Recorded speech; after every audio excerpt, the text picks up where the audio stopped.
बिस्मिल्लाहिर्रहमानिर्रहीम, अस्सलामुअलैकुम। मैं हूं करामत मुग़ल और मेरे साथ हैं ईसा नकवी। नकवी साहब, आप तो छुट्टी पर थे, वीलॉग्स नहीं करने, वीडियोस नहीं करनी, ये फिर आज से वीडियो शुरू? देखें करामत मुगल साहब, जाहिर है कि आपको पता है कि कोई भी काम हो उसमें ब्रेक लेना ज़रूरी होता है। और अगर हम इस इंतज़ार में रहें, ख़ास तौर पे पाकिस्तान में, कि हालात जो हैं वो थोड़ा सा पुरसकून हो जाएंगे, ख़बरें थोड़ा सा उसका प्रेशर कम हो जाएगा, तो उसके बाद फिर हम छुट्टी करेंगे, तो वो मौका तो नहीं मिलता। सही। तो बहुत हैपनिंग प्लेस है, इरादा था, लेकिन अब वो जाहिर है कि ब्रेक जो है वो शायद कुछ दिन के बाद दोबारा हल्की हल्की ब्रेक लेते रहेंगे दरमियान में, लेकिन बहुत सी इंपॉर्टेंट डेवलपमेंट्स हो रही हैं, इस उनको इम्पॉर्टेंट कवर करना डेवलपमेंट ज़रूरी के है। दौरान भारतीय वज़ीर-ए-आज़म ने अमेरिका का दौरा किया है और उनके मुश्तरका एलामी में पाकिस्तान के ख़िलाफ़ भी कुछ कहा गया है। उसका जवाब पाकिस्तान ने भी दिया है। इस जवाब से मुतमईन है? देखें करामत मुगल साहब, देखें इत्मीनान किसी एक शख्स का ये मैटर नहीं करता। सही। ये दौरा बहुत इम्पॉर्टेंट था और इसके ऊपर जो पाकिस्तान का रिएक्शन है, इसको समझना बहुत ज़रूरी है कि हम कहाँ पर खड़े हैं। और हमने जो हीरा ढूंढ के निकाला है, जी। हमारे वज़ीर ख़ारजा साहब, उनका बिलावल भुट्टो ज़रदारी का जो अंडरस्टैंडिंग है, या तो कंप्लीट डिसकनेक्ट है, राइट। यानी उनको पता ही नहीं है मामलात का और इशूज़ का, सही। और उनको डील कैसे करना है, हैंडल कैसे करना है, या फिर उनका तरीक़ाकार बिल्कुल ही ऐसा कुछ है, कोई ऐसी रॉकेट साइंस है जो हमारी समझ से बाहर है। हमारी समझ से बाहर है। वो जिस तरीके से करें, जो कुछ उन्होंने किया ना, देखें उसके बाद प्रैक्टिकली दफ्तर खारजा को फिर आप ताला लगा दें। हाँ। ज़रूरत ही नहीं फिर दफ्तर जैसे वो अदालत को ताला लगाने का कह रहे थे, ऐसे ही आप जिस तरह कहते हैं कि सुप्रीम कोर्ट को ताला लगा दें, फिर ऐसे ही फिर दफ्तर खारजा को भी ताला लगा दें। जो उन्होंने गुफ्तगू फरमाई है वो मैं आपके सामने रखूंगा। देखें, एक तो सबसे पहले कि जाहिर है कि ये रियलाइजेशन सर्टन क्वार्टर्स में, फॉरेन ऑफिस में बहुत सारे लोगों को है, लेकिन हमें हमारे लीडर्स को और ये बता भी देना चाहिए आवाम को कि इस इल्यूजन के तहत जीना छोड़ दें, इस खाम ख्याली में रहना छोड़ दें कि अमेरिका हमारा स्ट्रेटेजिक पार्टनर है या हो सकता है। सही। ये जो ख्वाब दिखाया जाता है, ये बताया जाता है कि जनाब पाकिस्तान और अमेरिका की स्ट्रेटेजिक शराकत दारी है, बेहतरीन ताल्लुकात है, अमेरिका ने हमारे लिए ये किया, अमेरिका हमारे लिए ये कर सकता है, अमेरिका हमारे लिए बहुत इंपॉर्टेंट हमारा है, वेंटिलेटर है।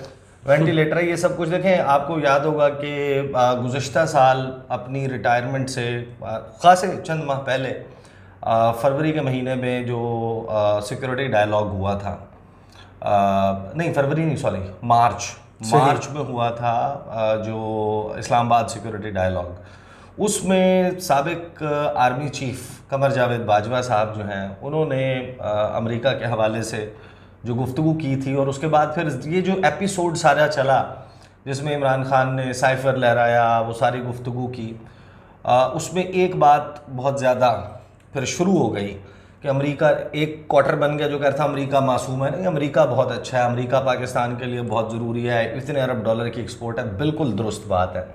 अमेरिका दुनिया का अहम तरीन मुल्क है, इसमें कोई दूसरी राय नहीं है।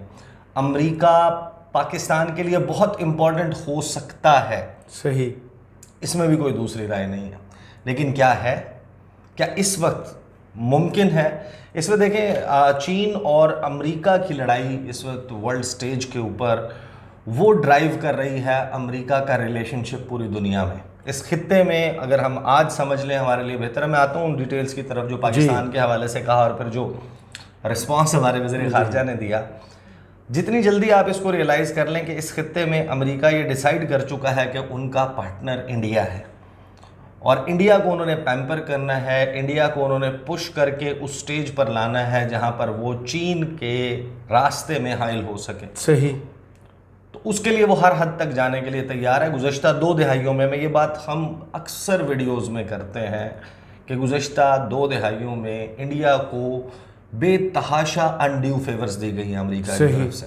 सिविल न्यूक्लियर डील की उनके साथ, लीमुआ, कमकासा, बीका, डिफेंस डील्स एक के बाद एक, क्वाड का मेंबर बना दिया, उसको न्यूक्लियर सप्लायर ग्रुप में शामिल करने के हवाले से अमेरिका का, उसको यूएन में परमानेंट सीट सिक्योरिटी काउंसिल में दिलवाने के हवाले से जो अमेरिका का मौक़िफ़ है। उसके बाद जो इंडिया के अंदर ह्यूमन राइट्स वायलेशंस होती हैं, इंसानी हकूक़ की पामाली, अक़लियतों के हकूक़ के हवाले से जो कुछ होता है उस पर सरफ नज़र रखना, ये सब कुछ आंखें बंद कर लेते हैं और पाकिस्तान से हमेशा डूम और का मुतालबा किया बिल्कुल ये करता है। तो इसकी वजह है ना, ये अनड्यू फेवर्स देने की वजह है, उनका स्ट्रेटेजिक इंटरेस्ट इंडिया के साथ है, क्योंकि इंडिया उनको चाइना के साथ फाइट में हेल्प कर सकता है। सही। और यहाँ पर हम और हमारे रहनुमा, हमारे लीडरशिप, वो हमें एक ख्वाब दिखाती रहती है कि नहीं चाइना नहीं, देखें चाइना के साथ हम बहुत ज़्यादा आगे चले गए थे, हमें नहीं जाना। बिल्कुल नहीं होना चाहिए, ब्लॉक्स में नहीं होना चाहिए, ब्लॉक्स पॉलिटिक्स नहीं होनी चाहिए। लेकिन अब वो स्टेज आ गई है जहाँ पर इंडिया का वज़ीर-ए-आज़म नरेंद्र मोदी दौरा करता है अमेरिका का, उस अमेरिका का जहाँ पर साल 2002 के बाद जब गुजरात राइट्स हुए, उसी नरेंद्र मोदी के वीज़ाज रिवोक कर दिए गए थे यूके और अमेरिका। बिल्कुल, दाखिले पर पाबंदी लगा दी गई थी। उसका स्टेट विजिट होता है जी। और चलें उनका बायलैटरल इशू है, बायलैटरल मामलात के ऊपर जो मर्जी बात करें, लेकिन किसी तीसरे मुल्क यानी कि पाकिस्तान के मुतल्लिक बाकायदा एक पैराग्राफ नंबर 32 जॉइंट स्टेटमेंट का, जिसमें जो कुछ कहा गया वो मैं क्विकली आपके सामने रखता हूँ। जी। फिर दफ्तर खारजा बल्कि बिलावल भुट्टो जरदारी का रिस्पांस जो उन्होंने तकरीर फरमाई कौमी असम्बली में, और फिर दफ्तर खारजा ने क्या रिस्पांस दिया और क्या क्या नहीं था इसमें। सही। देखिए, अमेरिका और इंडिया ने कहा कि हम इकट्ठे हैं, जो ग्लोबल आलमी एफर्ट्स हैं, कोशिशें हैं इंसदाद दहशत गर्दी की, और कंडेम करते हैं, मजम्मत करते हैं टेररिज्म की, एक्सट्रीमिज़म की, वायलेंट एक्सट्रीमिज़म की in all it's forms and manifestations, जिस भी उसमें शक्ल में है। जी। प्रेसिडेंट बाइडन और प्राइम मिनिस्टर नरेंद्र मोदी ने इस आज़म का इजहार किया कि तमाम तर एक्शंस लिए जाएंगे जो अक़वाम मुत्तहिदा के दहशत गर्द करार दिए गए ग्रुप्स हैं, जिनमें अलकायदा, ISIS, दाइश, लश्कर तैयबा, जैश मोहम्मद और हिज़्बुल मुजाहिदीन है। फिर उन्होंने स्ट्रांगली कंडेम किया क्रॉस बॉर्डर टेररिज्म को, सरहद पार दहशत गर्दी को, use of terrorist proxies, and called on Pakistan to take immediate actions to ensure that no territory under its control is used for launching terrorist attacks.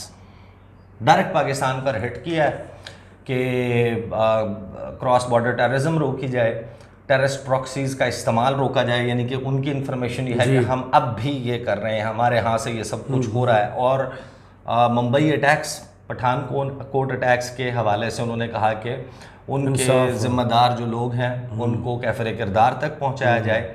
फिर आगे और इससे ज़्यादा जो है ना वो सीरियस बात है टुवर्ड्स द एंड, इस पैराग्राफ नंबर 32 में उन्होंने कहा कि जो फाइनेंशियल एक्शन टास्क फोर्स है, JFT है, हाँ, उसके हवाले से उन्होंने कहा कि called upon the financial action task force to undertake further work identifying how to improve global implementation of its standards to combat money laundering and the financing of terrorism.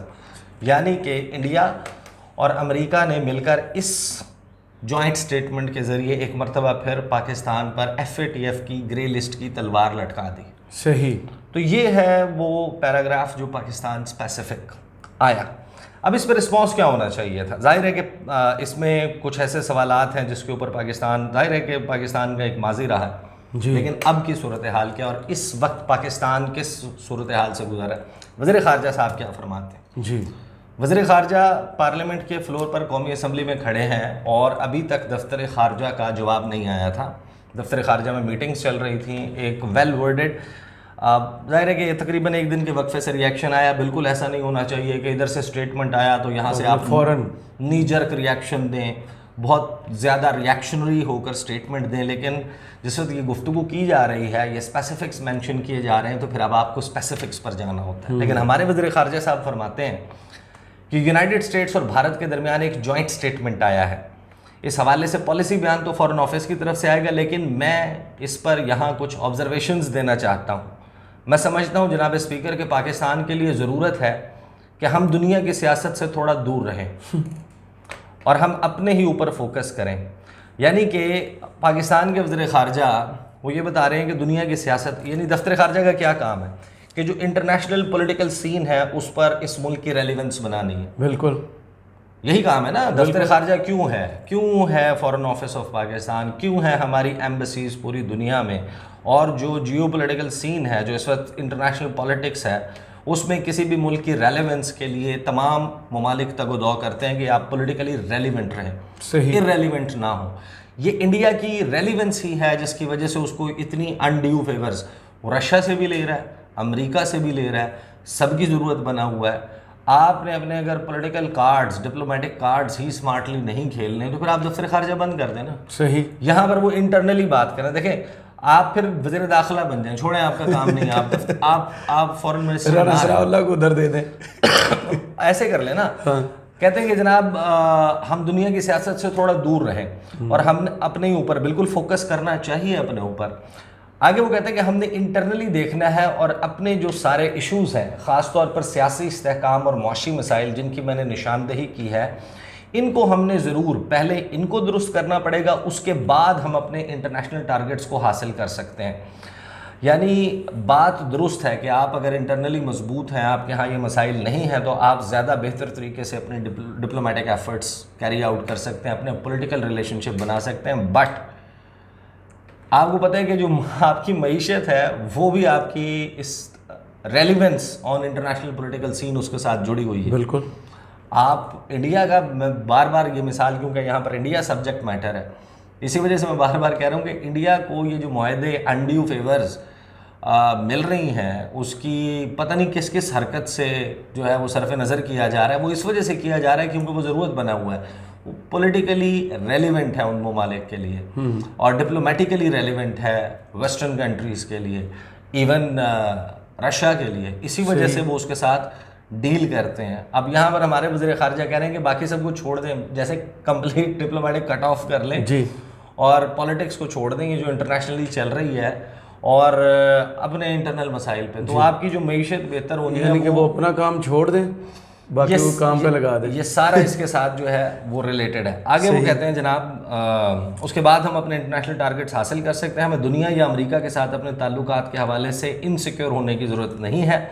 ऐसे वक्त में जब इंडिया और अमेरिका के दरमियान बहुत करीबी ताल्लुकात उस्तवार हो रहे हैं, पाकिस्तान तो कल भी अपने बलबूते पर खड़ा था और आज भी अपने बलबूते पर खड़ा है और इंशाअल्लाह हम हमेशा ही अपने तौर पर आगे बढ़ते रहेंगे। हम अपनी वजह से, अपनी ही ख्वाहिश की वजह से दहशतगर्दों के ख़िलाफ़ कार्रवाइयाँ करते रहेंगे। इस वजह से नहीं कि अमेरिका और भारत के दरमियान जॉइंट स्टेटमेंट में टेररिज्म का जिक्र हुआ। पाकिस्तान दहशतगर्दी की जो जंग हुई है उसमें सबसे ज़्यादा मुतासर हुआ है। पूरी दुनिया में बहुत से ममालिक में जानी नुकसान इकट्ठा करके भी गिन लें तो पाकिस्तान में ज़्यादा लोग जान से गए। तो हम क्यों नहीं चाहेंगे कि हम दहशतगर्दी का ख़ात्मा करें? हम तो अपनी नेशनल सिक्योरिटी और अपने आवाम के मुस्तकबिल की वजह से दहशतगर्दी और इंतहा पसंदी का मुकाबला करना चाहते हैं और इंशाअल्लाह हम पहले भी अपने ही आवाम के मैंडेट से, हमने अपने पहले दौरे हुकूमत में उनका मुकाबला किया और हमें ये मानना पड़ेगा कि खान साहब की कुछ पॉलिसीज़ की वजह से अब हम पीछे धकेल दिए गए हैं और ये मसला आज भी हमारा है। खुदा न खास्ता ये कल किसी और मुल्क का मसला बन सकता है। दुनिया अफ़गानिस्तान से चली गई है, उनके सामने अब यूक्रेन का मसला है, किसी का ध्यान ही नहीं दहशतगर्दी की तरफ। बहुत आसान है स्टेटमेंट में ये टेररिज्म का, दहशतगर्दी का तज़किरा लिखवाना, लेकिन फॉल ऑफ काबुल के बाद ना अमेरिका ना यूरोप किसी की तवज्जो दहशतगर्दी पर नहीं है। बड़ी कुव्वतों को दहशतगर्दी के मसले को मुतनाज़ा नहीं बनाना चाहिए। अगर सही से दहशतगर्दी का मुकाबला करना है तो हम एक होकर करेंगे, अपने मुल्क में तो हम करेंगे, जब दुनिया भर में इसका मुकाबला करना है तो आलमी ताउन दरकार होगा। ये है पाकिस्तान के वज़ीर ख़ारजा के विचार। अब क्वेश्चन इज़, आप उस मुल्क के वज़ीर ख़ारजा हैं जिस मुल्क में अभी कुछ अर्सा पहले दासू डैम अटैक हुआ, जी, वो किसने किया? पीसी गवादर पर हमला हुआ, वो किसने किया? सरीना होटल की पार्किंग में हमला हुआ, वो किसने किया? जो पाकिस्तान स्टॉक एक्सचेंज के ऊपर हमला हुआ, वो किसने किया? चाइनीज़ कॉन्सुलेट पर हमला हुआ, वो किसने किया? वो जो अभी यूनिवर्सिटी के बाहर चाइनीज़ नेशनल को निशाना बनाया गया, वो किसने किया? जो सानेहा APS हुआ था, वो किसने किया था? जो कुलभूषण है वो कहाँ? आप वो मुल्क हैं जिस मुल्क ने अभी कुछ अरसे में 3-4 डॉसियर्स निकाले हैं जिसमें दस्तावेजी सबूत मौजूद हैं, कॉल रिकॉर्ड्स मौजूद हैं, फंडिंग कहाँ से हुई, किस जगह पर अफ़गानिस्तान की सरजमीन को कैसे पाकिस्तान के ख़िलाफ़ एक टेरर लॉन्च पैड के तौर पर इस्तेमाल किया गया, वहाँ पर इंडियन कॉन्सुलेट्स में कौन कौन सी मीटिंग्स करवाई गई, किस किस को पैसे दिए गए, उसके रिकॉर्ड्स तस्वीरों के साथ, दस्तावेजी सबूत के साथ अपने डॉसियर में डालें। और आपकी इस तमाम गुफ्तगू में सिर्फ माजरत खाना जुमले हैं और आप मेंशन नहीं कर पा रहे। दूसरी बात, अब आप आ जाएं दफ्तर खारजा के रिस्पॉन्स पे। दफ्तर खारजा का रिस्पॉन्स भी बड़ी माजरत के साथ, बिल्कुल ही जैसे जाहिर है कि आपको पॉलिटिकल गाइडेंस जैसी मिलती है आप उसके हिसाब से जवाब देते हैं, आपको इंडिया को ठोक बजा के जवाब देना चाहिए। अब यहाँ पर जो इन्होंने जारी किया response to media queries on US India joint statement, मैं आपको बताता हूँ इसमें क्या क्या कुछ नहीं है। सही, ये कहते हैं जनाब मीडिया क्वेरीज के जो सवालात हैं उनका जवाब देते हुए स्पोक्स पर्सन ने कहा कि हम समझते हैं कि जो पाकिस्तान के मुतल्लिक रेफरेंस आया है इंडिया और अमेरिका की मुश्तरका स्टेटमेंट में जो 22 जून को जारी की गई वो गैर ज़रूरी थी, एक तरफ़ा थी और मिसलीडिंग थी। जो रेफरेंस है वो डिप्लोमेटिक अक़दार, जो सफारती अक़दार हैं, नॉर्म्स हैं, उसके ख़िलाफ़ है और इसमें पॉलिटिकल ओवरटोन्स मौजूद हैं। हम इस हवाले से बहुत हैरान हैं कि बावजूद इसके कि पाकिस्तान और अमेरिका के दरमियान बड़ा करीबी इंसदाद दहशतगर्दी का ताउन मौजूद है, उसके बावजूद ये सब कुछ कहा गया। पाकिस्तान ने बहुत बेपनाह कुर्बानियाँ दी हैं दहशतगर्दी के ख़िलाफ़, हमारी बहुत सारी जानें गई हैं, हमारी लॉ इन्फोर्समेंट एजेंसीज़ की, आर्म्ड फोर्सेस की, और जो पाकिस्तान के लोग हैं वो रियल हीरोज़ हैं इस फाइट में। आगे कहते हैं इंटरनेशनल कम्युनिटी जो है उसने टाइम एंड अगेन पाकिस्तान के एफ़र्ट्स को रिकगनाइज़ किया है। अच्छा, इंडिया के हवाले से इन्होंने सिर्फ जो तज़किरा किया वो कश्मीर के हवाले से कि कश्मीर के जो लोग हैं उनके साथ किस किस्म के वाक़यात पेश आ रहे हैं, सिर्फ एक ये तज़किरा किया है। इंडिया के हवाले से जो कॉल आउट करना बनता था, मतलब आप इस स्टेटमेंट में साने समझौता एक्सप्रेस नहीं लिख सकते थे, आप इस स्टेटमेंट में जो है वो जो पाकिस्तान कलभूषण याद है, पाकिस्तान में जो इतने टेररिस्ट इंसिडेंट्स हुए हैं वो इन आइसोलेशन तो नहीं हुए, स्पेसिफिकली आपको नज़र आता है कि टारगेट किया गया है और उसमें कौन कौन सी हॉस्टाइल एजेंसीज शामिल हैं। और ये हमारी रियासती इदारे बरमला बार बार ये बात कह चुके हैं, हमारा फॉरेन ऑफिस कह चुका है, लेकिन नहीं जनाब, आपने तो वो मेंशन नहीं करना।